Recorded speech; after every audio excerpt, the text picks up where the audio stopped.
Feeling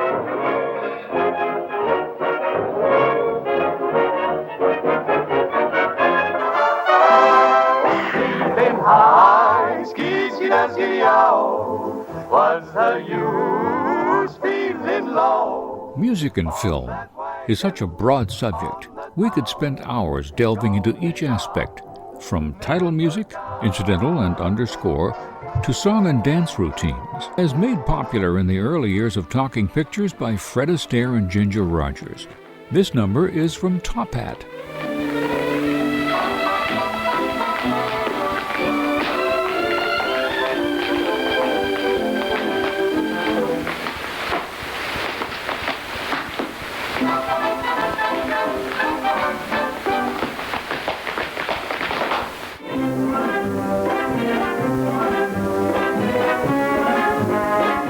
And from that same RKO Radio Pictures film, the eye-popping musical extravaganza closing number.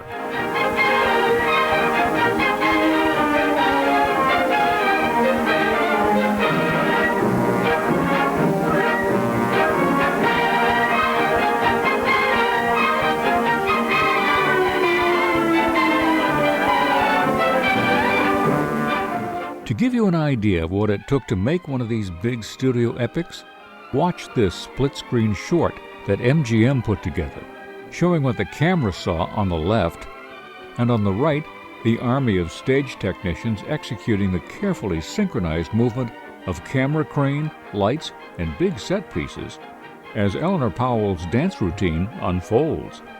Mind you, this is all happening in one continuous take.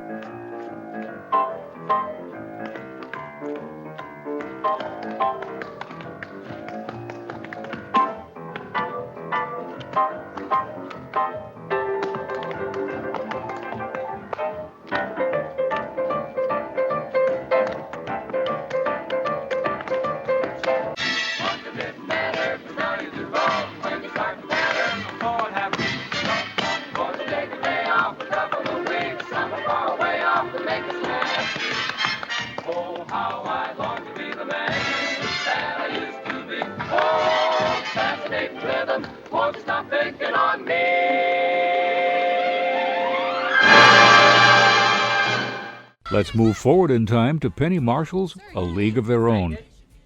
Set in the war years of the 1940s, she used a great deal of the popular music from that era to connect the audience to the story of the all-girl professional baseball league. Give me that bat! Come on!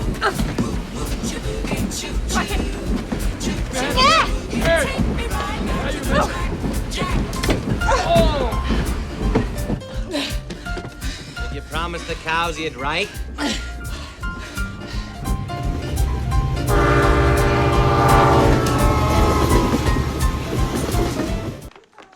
Toward the end of the film, there is a crucial scene where Dottie, played by Gina Davis, is leaving the team to go home with her husband, a wounded soldier, just before the Rockford Peaches is about to play in the first ever Women's Baseball World Series.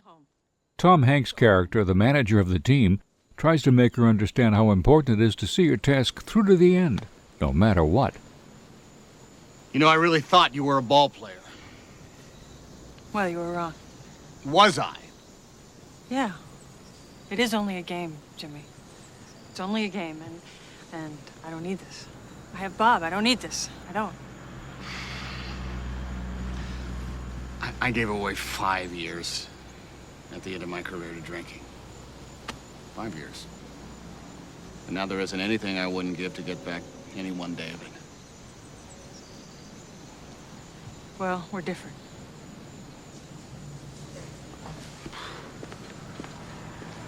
Chicken shit, Dottie. You want to go back home to Oregon and make 100 babies? Great. I'm in no position to tell anyone how to live. But sneaking out like this, quitting, you'll regret it for the rest of your life.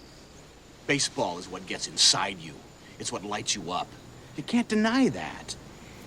It just got too hard. It's supposed to be hard. If it wasn't hard, everyone would do it. The hard is what makes it great. Tom Hanks is right. It is the hard that makes it great. Dottie did stay to the end. And that is what movie making is all about. It is not for the faint of heart. It had to be you. I wandered around and finally found somebody. One of the most enduring films of the 1940s is Casablanca, the classic love story set in the uncertainty and turmoil of World War II. With a stellar cast including Ingrid Bergman and Humphrey Bogart, the one unlikely element that is forever married to the story is a popular song of that era, as time goes by. It is first heard as a nightclub torch song played by Dooley Wilson. You must remember this. A kiss is just a kiss. A sigh is just a sigh. And then, as Rick, the owner of the nightclub, has a flashback of his affair with Elsa, the music is transformed into a full symphony orchestration to underscore the montage of his memories. It is haunting, bewitching, and its message of hope in the face of destruction still rings true to this day.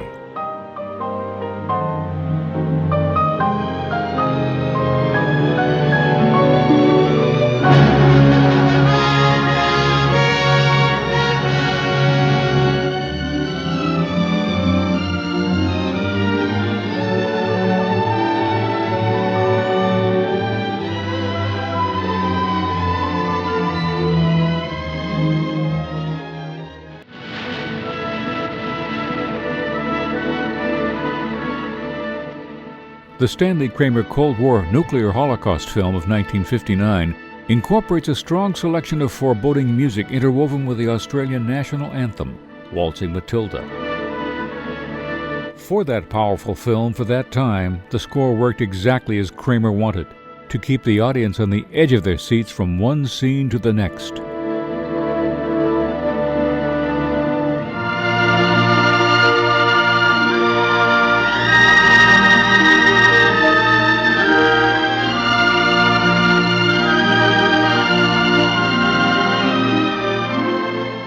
The love theme arrangement that drives the scene where Ava Gardner and Gregory Peck finally embrace, after Gregory has been at sea for 3 months, looking for an abatement of radiation in the atmosphere, may seem a bit overbearing when compared to today's musical trends, but that was both breathtaking and reassuring back then. I bet if she sat down Watch. and refused to do anything at all, she'd still get the sugar. He should be coming home any day now. I'm not sure. Have you missed him? Terribly. Then why don't you tell him? Dwight.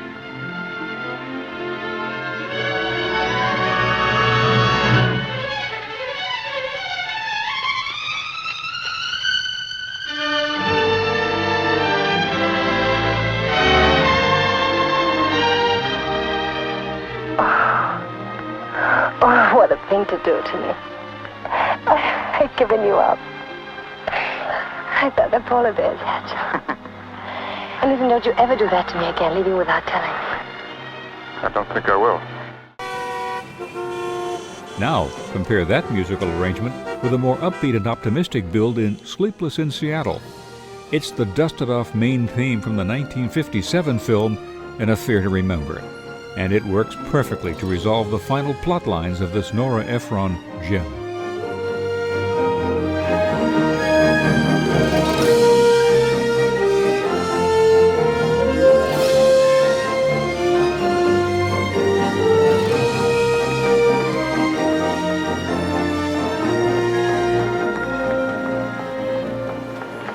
Observation deck? Sorry, ma'am, but it's too late. No, please, I really need to get up there. We're closing up. No more runs tonight.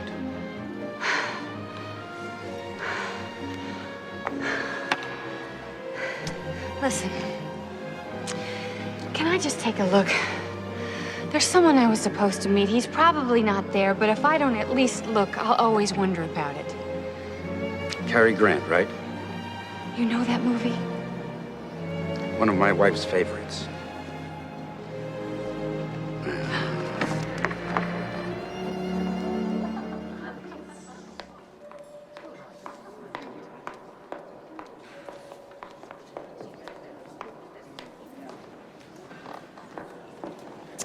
People being late.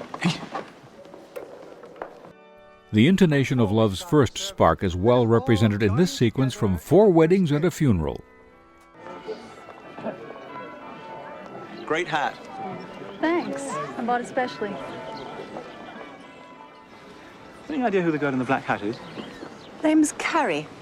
She's pretty. American. Interesting. Slut. Clearly. Used to work at Vogue, lives in America now. Only goes out with very glamorous people. Quite out of your league. Well, that's a relief. Thanks.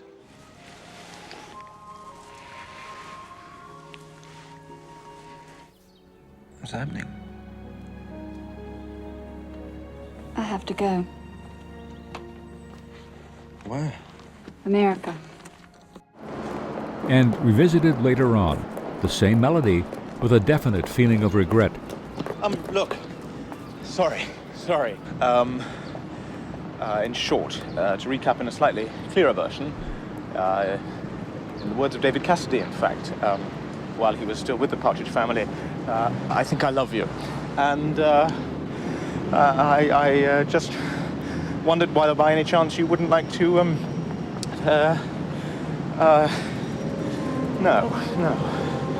No, of course not. I'm an idiot. He's not. Excellent, fantastic. I'm so lovely to see you. Sorry to disturb. Better get on. That was very romantic. Well, I thought it over a lot, you know. I wanted to get it just right. Important to have said it, I think. Said what exactly? It was said, you know, what I just said about David Cassidy. You're lovely.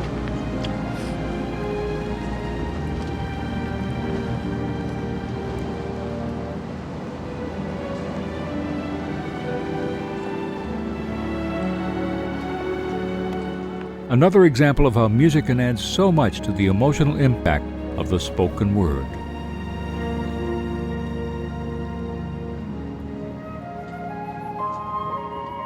So, how you been? Great, I'm married. And Robbie. how? Yeah. And how is it all? It's not like it was supposed to be, right? No, it's not true. No? It's great. Really? I'm so great. People think that when you get married, you lose your freedom. Not true? No, it gets better and better. So how are you? How's your life? In progress. Grosse Pointe Blank is another film that depends on the music of a specific era to set the tempo from scene to scene. John Cusack is a conflicted young man who is about to have an epiphanal moment as he looks into the clear eyes of a freshly minted soul and sees the opportunity to change his own life. Yeah.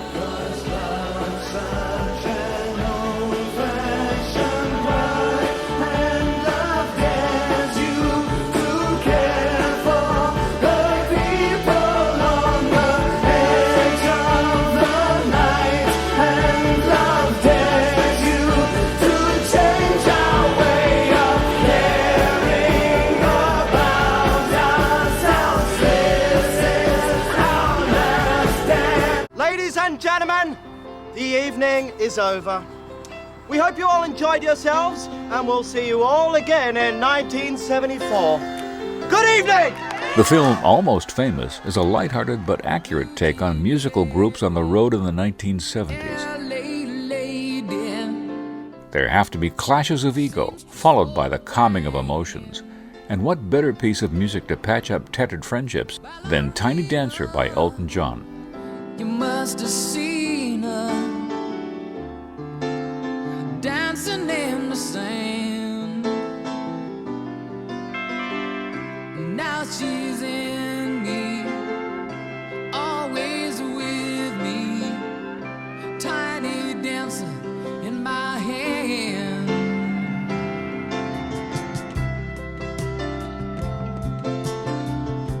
Jesus freaks out in the street, handing tickets out for gone.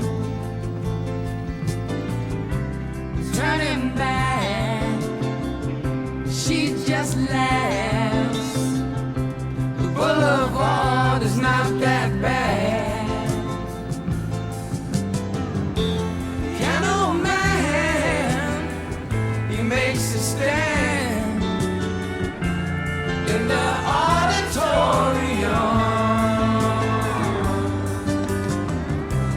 looking on. She sings her songs, the words she knows, tune she hums. Over the years, Steven Spielberg and John Williams have taken the marriage of music and storyline exposition to whole new heights. One film in particular stands out, Empire of the Sun. This film is based on the childhood memories of James Ballard, son of colonial British Crown employees who are caught up in the Japanese invasion of Singapore at the start of World War II in the Pacific.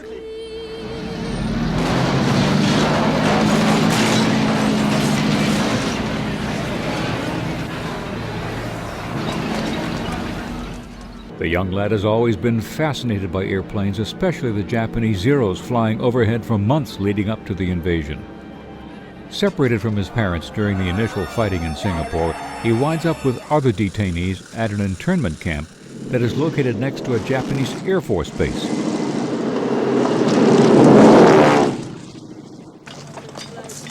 The job for Mr. Spielberg is to convey this sense of complete immersion into a dream.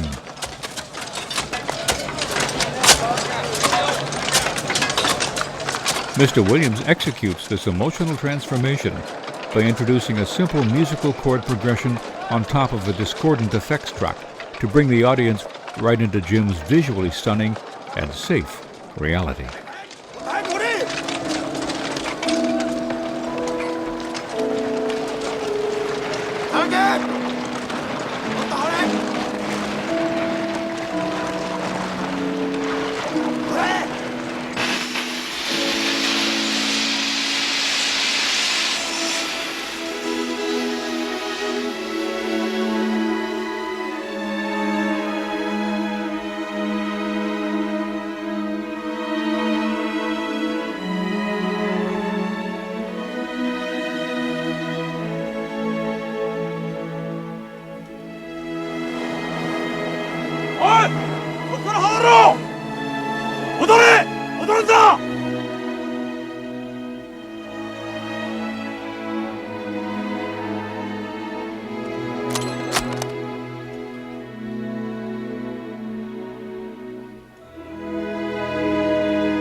I think the opening shot of the train and the shot of Meryl in the back of the train, that was like the springboard. As a composer, you look for something like that to lean on. That's where I get my input from. If it had just been a shot of a train, I would have been playing the scenery, virtually. But to have that shot of her with so much expression, so much joy and love, was a springboard.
A surprise awaits anyone who watches Seeking a Friend for the End of the World. It is a completely different take on confronting your inevitable demise, thanks to a large asteroid headed right at Earth. Another simple chord structure that billows out and embraces all those who believe that today is all that matters.